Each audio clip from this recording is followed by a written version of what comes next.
வலியற்ற varicose vein சிகிச்சை எளிய 30 நிமிட செயல்முறை. அதே நாளில் வீடு திரும்பலாம். அழையுங்கள் 7207948734.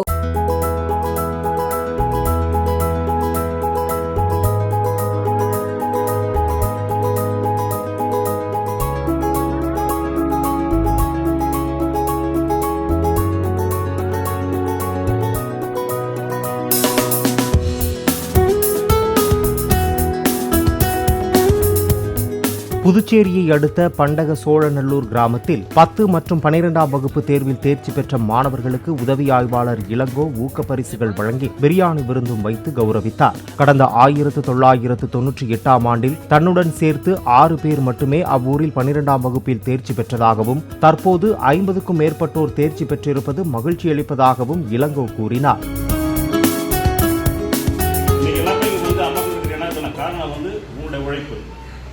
நீங்கள் படிச்சிங்க, நல்லா படிச்சிங்க, அதுக்கான பலன் கிடைச்சிது. அதனால் நீங்கள் நீங்கள் தேர்ச்சி பெற்றுக்கிறீங்க. அதற்கான மரியாதை தான் நீங்கள் உட்காந்துருக்கீங்க. இந்த வாழ்க்கையில் அந்த மரியாதைன்றது நம்ம எந்த அளவுக்கு நம்ம கடினமாக உழைக்கிறோமோ அந்த உழைப்புக்கான ஊதியம் கண்டிப்பாக கிடைக்கும். கொடுத்தீங்கன்னாக்கா அதோட மதிப்பு எங்கேயோ பேசப்படும்.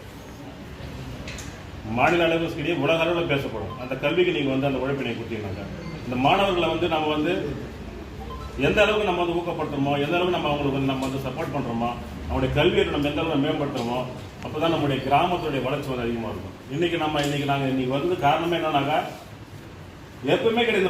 நம்மளுடைய பண்ட சோழ கிராமத்தில் இது ஒரு வரலாறு இருக்குது. கண்டிப்பாக இது வரலாறு. ஏன்னா முதல் முறையாக கல்லூரிக்கு சென்ற இந்த கிராமத்துலேருந்து ஃபஸ்ட்டு கல்லூரிக்கு சென்றாங்கன்னு சொன்ன பார்த்தோம்னா நம்ம எனக்கு தெரிஞ்சு நான் என்னால் பார்த்துக்கிறது. இப்போ சொன்னால் ஒரு 10ஆம் போனாங்க. அதுக்கப்புறம் என்னுடைய கண்ணுக்கு தெரிஞ்சு ஃபஸ்ட்டு போனது பார்த்தோன்னாக்கா அண்ணா 7 ஆனது தான். அவர் தான் முதல்ல கல்லூரி போனார். என்னுடைய காலகட்டத்தில் முன்னாடி சொல்கிறேன். அதுக்கு முன்னாடி இப்போ நிறைய பேர் 2-3 பேர் போனாங்க. பட் ஆனால் எங்களுக்கு அந்த வயசு எங்களுக்கு தெரியாது. பட் ஆனால் ஃபஸ்ட்டு நாங்கள் பார்த்தது அவர் தான் பார்த்தோம்.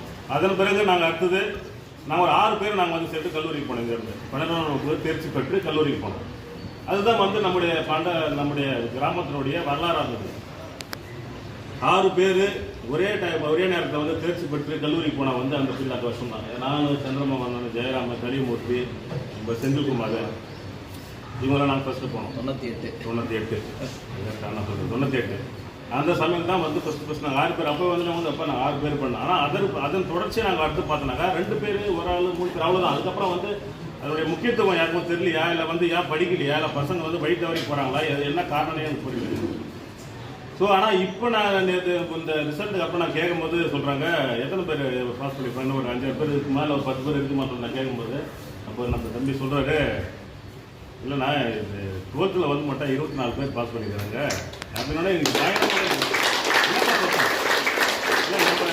நம்ம இதில் மட்டுமா இல்லை மொத்தமாகவே சேர்த்தாப்பா அப்படிங்கிறது. இல்லைண்ணா நம்ம பகுதியில் மட்டுமே 25 பேர் இல்லை மட்டும் 23 பேர் பாஸ் பண்ணிக்கணும். பயங்கரமான ஒரு அதிர்ச்சியான அதுனா ஒரு பெரிய ஒரு சந்தோஷம் எனக்கு. அந்த சந்தோஷத்தை என்னன்னாக்கா இந்த இவ்வளோ பெரிய விஷயம், அது 23 பேர் பாஸ் பண்ணிக்கிறாங்கன்னா ஒரு பெரிய சாதனை, பெரிய அச்சீவ்மெண்ட் இதெல்லாம். அப்போ விழிப்புணர்வு எல்லா இடத்துலையும் இப்போ சேர்ந்துருக்குது. கல்வியோட முக்கியத்துவம் எல்லா இடத்துலையும் சேர்ந்துருக்குது. நம்ம படிக்கணும், படித்தா தான் நம்மளுடைய எதிர்காலம் கண்டிப்பாக இருக்குன்றதை கண்டிப்பாக நீங்கள் உணர்ந்துருக்கிறீங்க. நீங்கள் கஷ்டப்பட்டீங்க, படிச்சிங்க, ஒரு உழைப்பை கொடுத்தீங்க, கண்டிப்பாக பாஸ் பண்ணிட்டீங்க. அதே மாதிரி நான் 10th எத்தனை பேர் பார்க்கணும், ஒரு 6 பேர் இருப்பாங்க.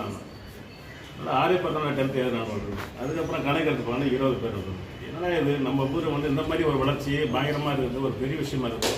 ஸோ நம்ம கண்டிப்பாக நம்முடைய அப்பா அந்த காலகட்டம்லாம் எல்லாருமே என்னன்னாக்கா அந்த கூலி வேலை, விவசாய வேலை, ஒரு இடத்துல வேலை செஞ்சு யாருக்கும் தெரியாமல் போயிடுச்சு. ஆனால் இப்போ நம்ம எல்லாருமே பேசணும் தெரியுமா, சமத்துவம் வேணும், சமத்துவம் வேணும். நமக்கு நாங்கள் எல்லாருமே எங்களை மாரி எங்களுக்கு மதிப்பு வேணும், மரியாதை வேணும், நாங்களே சமத்துவம் மதிக்கணும், எங்களையும் ஒரு கொண்டாடணும்னு சொல்லி கேட்கும்போது அந்த சமத்துவம் பிறக்கிற இடம்னு பார்த்தோன்னாக்கா இந்த கல்வி தான். நீங்கள் கல்வின்றது ஈக்குவல் டு ஆல், எல்லாருக்குமே கிடைக்கணும். அது மூலிமா தான் ஒருவன் தன்னுடைய வாழ்நிலையை உயர்த்த முடியும். அவன் தான் இந்த வாழ்நிலையை அவனோட குடும்பம், அவனுடைய மட்டும் கிடையாது, அவனுடைய தரம் மட்டுமே உயரலாங்க. அவனுடைய குடும்பத்தினுடைய தரம் உயருது. அந்த குடும்பத்தை மட்டுமே கிடையாது, அந்த கிராமத்தினுடைய தரம் உயருது. அந்த கிராமம் மட்டுமே உயர்ந்து கிடையாது, அந்த மாநிலத்தினுடைய வளர்ச்சி இருக்குது. ஸோ அந்த வளர்ச்சி என்பது தனி மனித வளர்ச்சி கிடையாது, கிராமத்தினுடைய வளர்ச்சி. கிராமத்து வளர்ச்சி மாநில வளர்ச்சி, மாநில வளர்ச்சி தான் நம்முடைய இந்தியாவுடைய வளர்ச்சி. மாணவர்கள் மாணவர்கள் சொன்னாங்க உங்களுடைய ஒரே ஒரு விஷயம் தான், நீங்கள் என்ன பண்ணணுன்னாக்கா கல்வி தான், படிக்கக்கூடிய விஷயம் தான் உங்களுக்கு. வேறு எந்த இதுலையுமே கவனம் செலுத்தவே கூடாது. உங்களை வேலை என்ன? படிக்கணும் படிக்கணும் படிக்கணும் படிக்கணும், படிச்சுட்டு தான் இருக்கணும். அதை தவிர மீது எந்தவுடைய தவறான சிந்தனையோ தவறான செயலில் நீங்கள் ஈடுபடக்கூடாது, தவறான சிந்தனை உங்களுக்கு வரக்கூடாது. ஸோ நம்ம சமுதாயம், நம்ம ஊர், நம்முடைய கிராமம் நல்ல வளர்ச்சி பண்ணாக்கா இந்த கல்வியில் வந்து எல்லாருமே ஈடுபடுத்துங்க, முழுமையாக இருங்க, எல்லாருக்குமே சப்போர்ட் பண்ணுங்க. பிள்ளைகளை வந்து நல்லா படிக்க வைங்க. அவங்களுடைய பிள்ளை திசை மாறி போதான் அந்த கவனிக்க நீங்கள் வரல. நம்ம பக்கத்தில் எங்கே போகுது, எங்கெங்க வருது, என்ன படிக்கிறாங்க, என்ன செய்கிறாங்க, யார் கூட பழகிறான், யார் கூட பேசுகிறான், என்ன பண்ணுறான், எங்கே போகிறான், எது பண்ணுறான், அதெல்லாம் கவனிக்க வேண்டிய பொறுப்பு வந்து உங்களுடைய பெற்றோருடைய உங்களுக்கு கிராமமாக நம்ம மாற்றணும். இது எல்லாருடைய பொறுப்பு நம்மகிட்ட இருக்குது.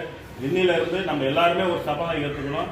பண்டசோழநல்லூர் கிராமம் வந்து இந்த புதுவை மாநிலத்தினுடைய முன்மாதிரி கிராமம் அப்படின்னு சொல்லிட்டு நம்ம எல்லாரும் வலியற்ற வெரிகோஸ் வெயின் சிகிச்சை எளிய 30 நிமிட செயல்முறை, அதே நாளில் வீடு திரும்பலாம். அழையுங்கள் 7207948734.